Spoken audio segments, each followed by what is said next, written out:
Հարցեր խնդրեմ հարգելի լրագրողներ ABC։ Պարոն Ամիջանյան, մի քանի հարց ունեմ, եթե չհասցնենք վերջում։ Առաջինը նոր զրուցում էինք ԿՊ-ական պատգամավորների հետ, իրենց էլ ուղեցի այս հարցը, Նիկոլ Փաշինյանը հրավիրված է Միացյալ Նահանգների նախագահի կողմից Խաղաղության խորհրդին, որի համար ներդրում պիտի կատարվի $1 միլիարդ։ Նախ ԿՊ-ական պատգամավորները տեղյակ չէին, դուք ինչպես եք այդ ներդրումը գնահատում եւ 60 երկիր դեռ չի արձագանքել, Մակրոնն էլ հրաժարվել է։ Արդյոք կարծում եք, որ սա ՄԱԿ-ի այլընտրանք է, հա, փորձում նախագահը Միացյալ Նահանգների ստեղծել։ Ասում եք շատ էին լինելու հարցեր։ Դեք բավական կարճ կպատասխանեմ։ Մի քանի երկրի ղեկավարներ այդ հրավերը ստանալուց հետո հրապարակել էին, հանրայնացրել էին, որ այդ խորհրդում անդամակցելը արժի $1 միլիարդ, այսինքն ներդրում պիտի անի երկիրը այդ խորհրդի անդամ դառնալու համար։ Հիմա ԿՊ-ականները ասացին մենք չգիտենք այդ պայմանը կա, այդ պայմանը չկա, կարող է տարբեր երկրների համար տարբեր է։ Հիմա ես տրամաբանական հարց եմ տալի։ Ձեր կարծիքով, եթե նույնիսկ տարբեր երկրների համար տարբեր է, այն երկիրը, որը կներդնի $1 միլիարդ, եւ այն երկիրը, որից չեն ուզի եւ ինքը չի ներդնի այդ $1 միլիարդ, նույնիսկ եթե դա այդպես է։ Ձեր կարծիքով նույն ձայնի իրավունքն են այդտեղ ունենալու։ Կարծում եմ պատասխանը ակնհայտ է։ Այս մեկ։ Երկրորդ, եթե գրանք են տարբերակով, որ այդ $1 միլիարդ Հայաստանը պիտի ներդնի, կարևոր չի թե ինչ տարբերակ կընտրվի, հա, տարբեր տարաժամկետ վճարումներով եւ այլն եւ այլն։ Մենք բոլորս, Հայաստանի այդպես բոլոր քաղաքացիները վճարելու են $1 միլիարդ, որ Փաշինյանը մի հատ էլ ֆոտո ունենա Տրամպի հետ։ Լավ թանկ են նստում մեր վրա Փաշինյանի ֆոտոները։ 60 միլիոնի կարգի նստեց սուերի սելֆին։ Այդ ինքնաթիռները մի վայրկյան չեն օգտագործվել Հայաստանի Հանրապետության ինքնիշխանության պաշտպանության մեր սահմանների տարածքային ամբողջականության համար։ Միակ օգուտը այդ սուերի եղել է սելֆին։ Ինչի որտեվ մարտագլխիկ չկա։ Ինչ ասում եք սում վատ ինքնաթիռ, ասում մարտագլխիկ չկա։ Հիմա հաջորդ թանկ ֆոտոն է։ Ոնց որ թե $1 միլիարդ սելֆի է ուզում մի հատ էլ Փաշինյանը անի Թրամփի հետ, նախագահ Թրամփի հետ, իհարկե օգտագործելու համար դա հետագա ընտրական process-ներում Դե ես երևի պիտի մեր բոլորիս մեր քաղաքացիներին հարցնեմ։ Մի անգամ 60 միլիոնի կարգի վճարել ենք Փաշինյանի սելֆիի համար։ Հիմա $1 միլիարդ վճարենք, արժի որ, այդքան սիրուն է, իմ կարծիքով չէ։ ՄԱԿ-ի հետ կապված, որ արդյոք այլընտրանք Չեմ կարող ասել։ Միանշանակ միջազգային իրավունքը արդեն երկրների ղեկավարները ուղիղ խոսում են նրա մասին, որ միջազգային իրավունքը երկրորդ համաշխարհայինից հետո կայացած եւ օգտագործվող միջազգային կառույցները տարբեր բնորոշումներ են տալի։ Ապրել են իրենց կյանքը պիտի վերափոխվեն եւ այլն եւ այլն։ Նույնիսկ այդպեսի տերմին է առաջացել world disorder, համաշխարհային անկարգություն, հա, եթե մոտավոր փորձեմ թարգմանել։ Ես չեմ կարող ասել, թե որն է նախագահ Թրամփի նպատակը այս համատեքստում, բայց ճակերտների մեջ նոր մակերի կամ նոր Եվրոպայի խորհուրդների ստեղծման սաղմեր տարբեր երկրների առաջնորդներ են։ Ֆրանսիայի նախագահն նման օրինակ տեսլականով նախագծով հանդես եկել մի քանի տարի առաջ, ինչ նպատակ ունեն իրենք չեմ կարող ասել, բայց դա ակնհայտ է, որ աշխարհակարգը, միջազգային իրավունքը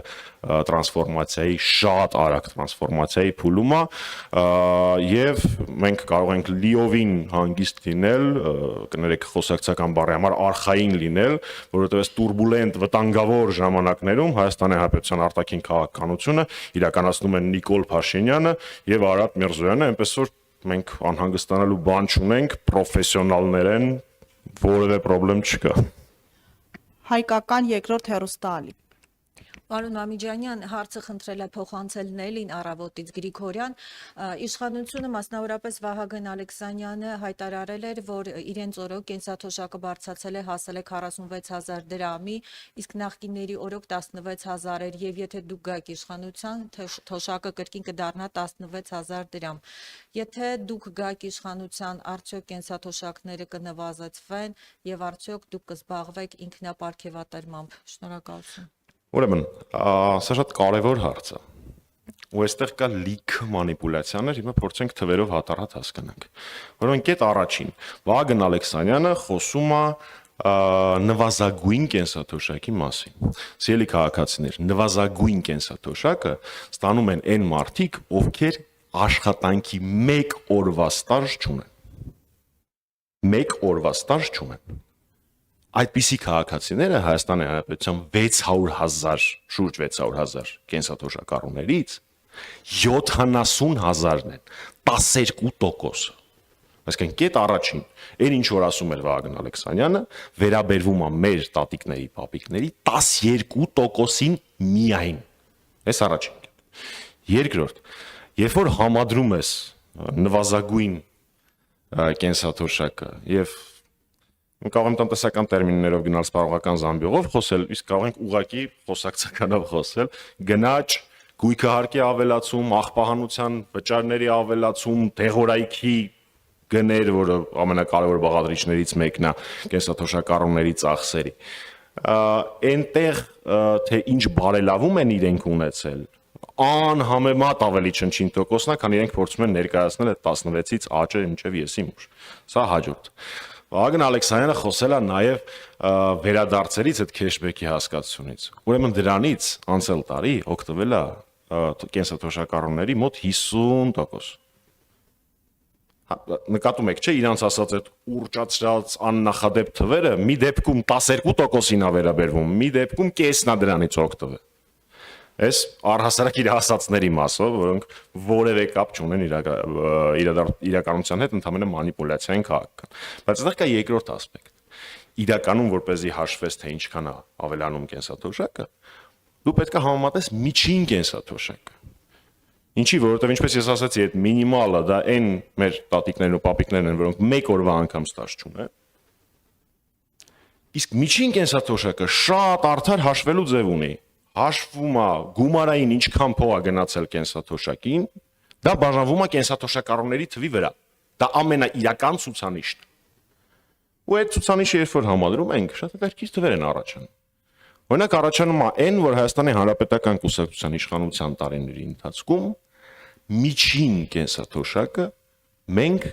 բարձրացրել ենք 367%-ով։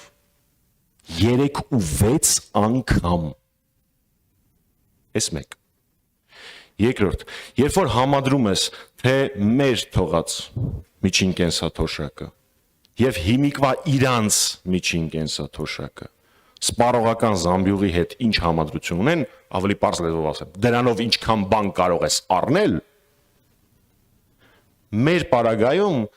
վիճակը մի քանի տոկոս ավելի լավ է։ Այսինքն ոչ թե վատթարացում, լավ բարելավում չկա, վատթարացում կա իրական ցուցանիշի պարագայում, միջին կենսաթոշակի պարագայում մի քանի տոկոս վատթարացում կա։ Ավելին ասեմ, մի տվյալ ավել ասեմ։ Եթե համադրես, թե հանրապետականը միջինում իր կառավարության տարիներին միջին կենսաթոշակը ինչքան էր բարձրացնում, միջինում մեր կառավարման տարիներին գալիս է, որ մենք շուրջ 2300 դրամով ամեն տարի միջինում բարձրացրել ենք միջին կենսաթոշակը, այսինքն փաստացի այն թիվը, որը մեր տատիկներն ու պապիկները ստացել են։ Եթե դա համադրում ես իրանց բարձրացմանը, իրանք տարեկան մոտ 1300 դրամով են բարձրացրել։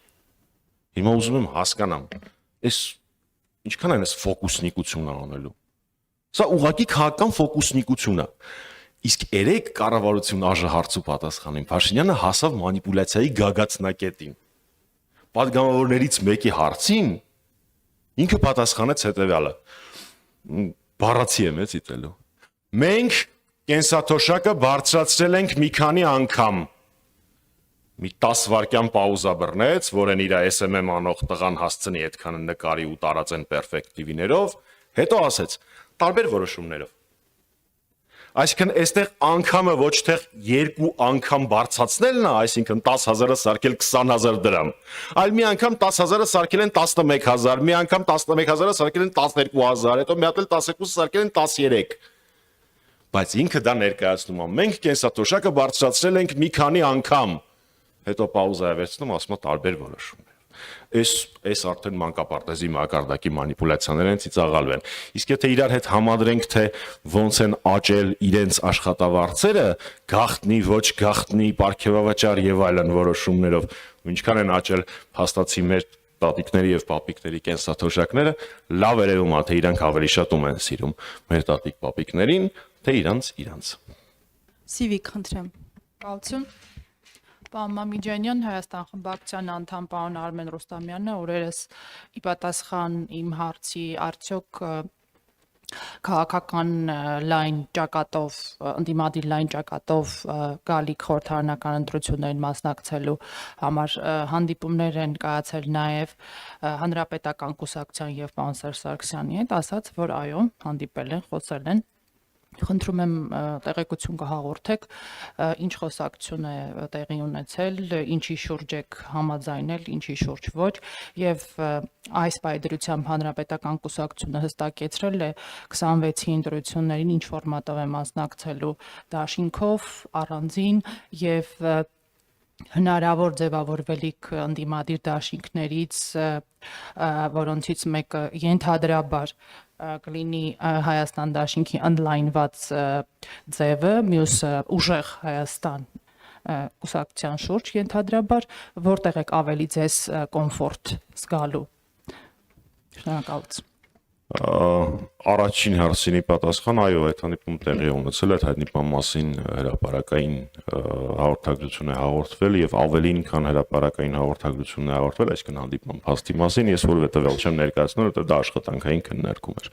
Այդպիսի քննարկումներ Հայաստանի Հանրապետական կուսակցության ղեկավարությունը ունենում է երևի ամեն օր ամենատարբեր դերակատարների հետ։ Սա առաջինը, ուստի այլ տվյալներ այս պահին չեն հանրայնացվել։ Երկրորդ հարցը, դուք ոնց ձևակերպեցիք կոմֆորտ, ես ինձ կոմֆորտ իմ հայրենիքում եմ զգում, ցանկացած տեղ, ընդ որում ցանկացած կարգավիճակում, падգամավորի, ցուցարարի, իմ ընկերները օրինակ Նարեկը Սամսոնյան, իրեն արժանապատիվ է զգում նաև 14 օր հացադուլի եւ Գաբանտարկյալի կարգավիճակում։ Մեր մյուս քաղաքաբանտարկյալ ընկերները Վազգենը, Դավիթը, Արմենը Աշոտյան, Սրբազանն են, բոլոր մեր գործընկերները իրենց արժանապատիվ են զգում նաև քաղաքաբանտարկյալի կարգավիճակում։ Մարդկա ազատության մեջ է նման ճոխություն իրեն թույլ տալ չի կարող։ Ինչ վերաբերվում է մասնակցության ֆորմատին, Հայաստանի Հանրապետական կուսակցության նախորդ գործադիր նիստից հետո, որը ուրբաթ էր տեղի ունեցել անցած շաբաթ, մենք հայտարարել ենք, որ մենք սկսել ենք գործադիր մարմնում քննարկել մասնակցության հարցը, որևէ բան այս պահին ասել չեմ կարող, որտեղ քննարկումները դեռևս ընթանում են։ Մի պարզ պատճառ կա այդ որոշման կայացման այսպիսի տրամաբանության։ Մեր համար սրանք ուղղակի ընտրություններ չեն, որ մենք հաշվարկենք, ասենք դե լավ, սենց արդյունք կլինի եւ այլն։ Այստեղ մենք, ինչպես եւ այս բոլոր տարիների ընթացքում, ունենք մեկ նպատակ՝ Փաշինյանի հեռացում, որը հավասարազոր է եւ հոմանիշ է Հայաստանի Հանրապետության հետագա զարգացման եւ անվտանգության։ Ուստի այս որոշումը շատ հանգամանալից, շատ կշռադատված պիտի կայացվի եւ յուրաքանչյուր դերակատար պիտի ինքը հստակ պատասխան ունենա, թե իր այս կամ այն գործողությամբ ինքը ինչպես եւ ինչքանով է նպաստում Հայաստանում իշխանապողության իրականացմանը, եթե իհարկե բոլոր դերակատարների հայտարարած եւ իրական նպատակները նույնն են։ 5-րդ տալիք, խնդրեմ։ Պարոն Մամիջանյան, երեք երբ ֆինանսների նախարարն ասաց, որ կարծեմ խիզախ որոշում էր այդ միլիոնավոր պարգևատրումները եւ կառավարություն հարց պատասխանի ժամանակ էլ փորձելով այսպես հիմնավորել այդ միլիոնների պարգևատրումները, Նիկոլ Փաշինյանը այսպես մեղադրանքներ հնչեցրեց, որ Վատիկանում Հայաստանի նախկին դեսպան Միքայել Մինասյանը ծրարներով փողեր էր տալիս, կարծես եւի պետական ապարատին նկատի ուներ նախարարներ եւ այլն, անգամ ընդդիմադիր խմբակցությունների անդամներին մեղադրեց, որ իրենք էլ իրենց ղեկավարներից են ստանում, ինչպես է գնահատում այս հայտարարությունները, սրանք այսպես ասած այս հանրային դժգոհությունը պարպելու միջոց են եւ արդյոք մարդիկ կհասկանան, լավ, եթե անգամ նախկինների դեպքում, այսպես ասած, եղել են նման երևույթներ, եթե եղել են իսկապես, այս դեպքում դա այսօրվան արդարացնելը կհասկանա հանրությունը, թե ոչ, շնորհակալ եմ։ Շնորհակալ եմ։ Նախ այդ խիզախ որոշումը ինձ շատ դուր եկա։ Ժողովուրդ փաստորեն 2018-ին որ ասում էին դուխով, այդ նկատի ունեին, որ իրանք դուխով իրանց աշխատավարձը կկրկնապատկեն, բառից բուն իմաստով կկրկնապատկեն։ Իսկ տատիկներին ու պապիկներին 9000 դրամով կավելացնեն կենսաթոշակը միջին։ Ինչ դուխով տղեկ են արը, տղաներ եւ աղջիկներ են։ Դրանց դուխը հազվադեպ է, դուխով որոշես որ քո աշխատավարձը կրկնապատկում ես։ Նախանձելի դուխը։ Այդ իսախի մասը։ Երկրորդը Պարոն Մինասյանի հայտարարության հետ կապված հայտարարության մասով իմ համար շատ ծիծաղելի էր երեկվա Փաշինյանի ասածը։ Ինքը երեք հայտնաբերեց, հա, որ եղել է հայտարարություն, որ իրեն գումարներ է վճարվել։ Մարդը, ով որ իր երկերի տակի կոմենտներին անձամբ պատասխանում է,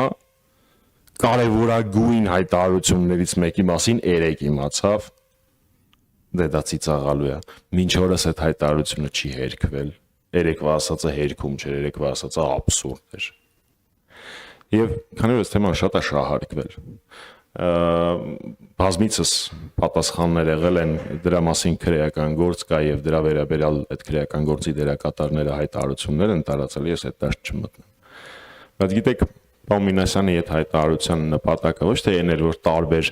շրջանակներ իրանց էժանագին տելեգրամներով փորձեն թիրախավորել դրանով Մինասյանին կամ հանրապետականին, դա արվում էր նրա համար, որ մնացած փոխտվողներն էլ Փաշինյանին Փաշինյանի իրանց մասին ստեր չգրելու համար, Փաշինյանի կողմից սուտ իրանց ընտանիք չմտնելու համար վճարողները նույնպես դրա մասին խոսեն, այդպիսիք շատ են։ Պարզապես Պարոն Մինասյանը խիզախություն ունեցավ դրա մասին խոսելու, հույս ունենալով, որ դա կդառնա վարակիչ։ Ցավոք սրտի մինչ օրս չդարձավ, բայց դեռ ուշ չի։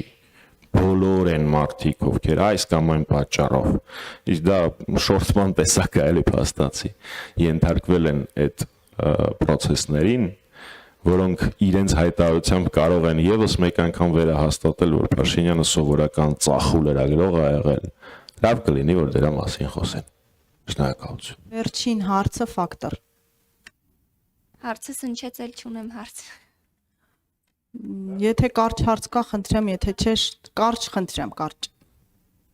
Միջանյան երեք Նիկոլ Փաշինյանը ըստ էության ասաց, որ Հայաստանի եւ Ադրբեջանի էներգետիկ համակարգերը միանալու են։ Իհարկե հետո վերեց այսպես բենզինի, գազի, չգիտեմ, ցորենի Ադրբեջանի այսպես տարածքով գալը, իհարկե դա արդեն այլ հարց է, դա էներգետիկ համակարգի հետ կապ չունի, բայց այսպես հաշվի առնելով այն, որ օրինակ հետքը պարզել էր եւ վաղուց էր դա հայտնի, որ այսպես ասած Արևմտյան Ադրբեջանի 300,000 ադրբեջանցիների վերադարձը այսպես Ալիևի կողմից ֆինանսավորվող, այսինքն պետական ապարատից ֆինանսավորվող գործընթաց է եւ արտաքին հետախուզության ծառայության զեկույցն էլ ըստ էության այդտեղ վտանգներ տեսել էր, այս համատեքստում որքանով է այսպես իրատեսական, որ եթե իսկապես կայանա այդ էներգետիկ համակարգի միացումը եւ մի օր օրինակ, չգիտեմ, Ադրբեջանը որոշեն, որ եթե չեք կատարում այս պահանջը, ցույց չեք տալիս մեր բնակչությանը գալ տեղավորվել Հայաստանում, մենք էներգետիկ կոլապսի մեջ ենք պահում Հայաստան։ Այսպիսի հեռանկար, որտեղ նայեք ուրիշ բան է, որ լրատվամիջոցներն են պարզում, բայց երբ Հայաստանի արտաքին հետախուզական ծառայության զեկույցն է դա ասում, նշանակում է, որ սրա վրա պետք է ուշադրություն դարձնել։ Շնորհակալություն, փորձեմ կարճ պատասխանել։ Ուրեմն առհասարակ այդ արտաքին հետախուզության զեկույցը ինքը շատ ծիծաղալու պատմություն է։ Երեք Փաշինյանն էլ ասաց, ասում է,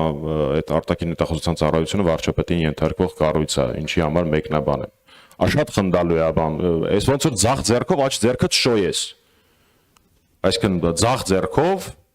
ինքը շոյում ասում է, ինչ փոփուշա կառավարություն է, ինչ փոփուշա կառավարությունը, տեսեք ինչ լավ է, տեսեք ինչ լավ, դա խնդալու է, ես այդ զեկույցից մեկնաբանել չեմ ուզում։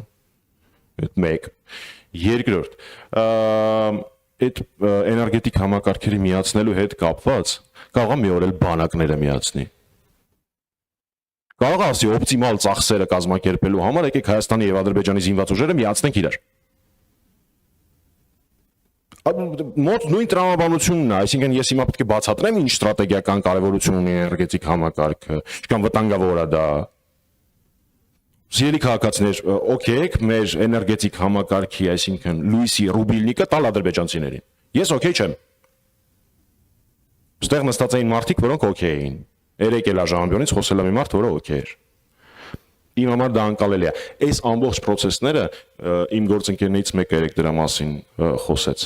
Շատ էական է կարդալ ոչ թե թուղթը, որի մեջ 16 անգամ ինքնիշխանություն բառն է գրած, այլ օրինակ իմ գործընկերոջ երեկվա բացահայտած փաստը, որին Արարատ Միրզոյանը բացարձակ չպատասխանեց։ Ինքնիշխանություն, բայց այդ ընթացքում Ամերիկայի Միացյալ Նահանգների բարձրաստիճան տնտեսական ոլորտի պաշտոնյան գնացել Ադրբեջանի հետ քննարկումը պետական ուշադրություն, պետական ադրբեջանական ներդրումները ԱՄՆ-ն մասնավոր ընկերություններում, որոնք զբաղված են լինելու թրիփով։ Այսինքն, տեսեք ինչ սիրուն է թղթի վրա 20 քանի տոկոսը Հայաստանինն է, 70 քանի տոկոսը Ադրբեջանին է։ Բայց երբ որ մի քայլ ներքև ես գնում, պարզվում է այդ Ամերիկայի 70 քանի տոկոսի իրական տերերի վերաբերյալ այս պահին Ադրբեջանի հետ քննարկումներ են գնում, ու ես Ամերիկայի Միացյալ Նահանգներին մեղադրելու ոչ մի իրավունք չունեմ։ Ես մեղադրելու իրավունք ունեմ բացառապես Հայաստանի Հանրապետության այսպես կոչված կառավարությանը։ Մեկ էլ վերջին նախադասությամբ, այստեղ անդրադարձ կատարվեց Հռիփսիմե Հունանյանի հայտարարության հետ կապված, ուզում եմ հիշեցնել, որ ակուրատ 3 չի առաջի օրը Տիկին Հռիփսիմե Հունանյանը հայտարարեց, որ եթե Քաղ Բանտարկյալ հացադուլի մեջ գտնվող Նարեկ Սամսոնյանի առողջական վիճակը վատանա, ապա ինքը չի բացառում հավանականությունը գնալու իրեն այցելելու։ Հաջորդ օրը Հռիփսիմե Հունանյանը հրաժարվեց Առողջապահության հանձնաժողովի նախագահի պաշտոնից եւ հրաժարվեց հաջորդ ազգային ժողովի ընտրություններում ԿՊ ցուցակում ընդգրկվելուց։ Իհարկե գովելի որոշումը, բայց եկեք մի հատ համադրենք փաստերը։ Փաստորեն հացադուլի մեջ գտնվող Քաղ Բանտարկյալին այցելելը չբացառելու համար ակնհայտ դրամաբանությամբ Տիկին Հունանյանը զրկվեց իր պաշտոնից եւ հետագայում պատգամավոր դառնալու հնարավորությունից ԿՊ ցուցակով։ Շնորհակալություն։ Շնորհակալ ենք։